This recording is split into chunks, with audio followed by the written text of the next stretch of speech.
अगर आपको रेलवे में नौकरी चाहिए तो आपको अपना जमीन देना पड़ेगा।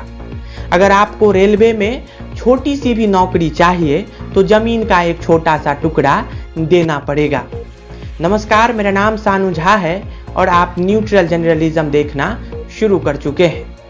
अभी जून का महीना है और आज से 2 या 3 महीने पहले बिहार के पूर्व मुख्यमंत्री लालू यादव के कई ठिकानों पर सीबीआई ने रेड मारा था। उस समय तेजस्वी यादव ऑक्सफोर्ड यूनिवर्सिटी अपने भाषण देने के लिए गए थे और वह पटना में अनुपलब्ध थे।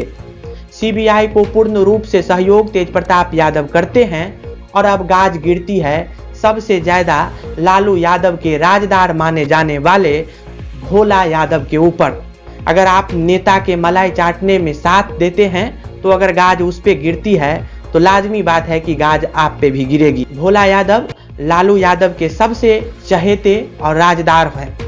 अगर पहले भोला यादव किसी भी तरह का डिसीजन ले लेते थे तो लालू यादव उस डिसीजन को नकारने में असक्षम हो जाते थे।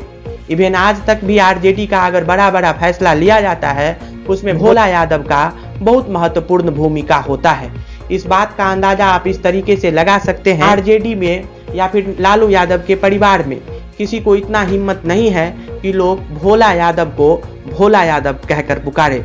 लोग उनको भोला बाबू के नाम से पुकारते हैं और आज भोला बाबू को जब वो दिल्ली से पटना के लिए निकले थे तो एयरपोर्ट पे ही सीबीआई के द्वारा उन्हें गिरफ्तार कर लिया जाता है। ये मामला क्या है वो मैंने आपको पहले ही बताया कि अगर आपको जॉब लेनी है, अगर आपको रेलवे में जॉब लेनी है तो आपको जमीन देना पड़ेगा। ये मामला बहुत पहले खुल चुका था और लालू यादव के कई ठिकानों पर रेड भी पड़ी थी। अब सीबीआई ने अपना समन भोला यादव के पास भेजती है लेकिन भोला यादव उसे सिरे से नकार देते हैं।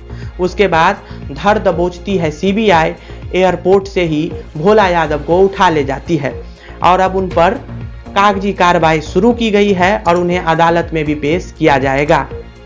लालू यादव पर यह आक्षेप लगाया गया था कि जब लालू यादव अपने यूपीए गवर्नमेंट में जब वो रेलवे मिनिस्टर थे तब वो जमीन को लेकर के छोटे छोटे लोगों को भी नौकरी दे देते थे। जो लोग उस नौकरी के लिए कैपेबल भी नहीं होते थे, लालू यादव उन्हें पकड़ करके नौकरी दे देते थे और उनके बदले में उनसे जमीन का एक टुकड़ा लिया जाता था। फिर उस जमीन के उस टुकड़े को किसी कंपनी के द्वारा बेच दिया जाता था और जब वह मामला पुराना हो जाता था तो उस कंपनी को ही लालू यादव खरीद लेते थे और उसमें सबसे ज्यादा अगर ट्रांजैक्शन में किसी का हाथ है तो यही भोला बाबू का हाथ है, जो विधायक भी रह चुके हैं, विधान परिषद भी रह चुके हैं और 2020 के विधानसभा चुनाव में उन्हें मुक्ति मिली थी।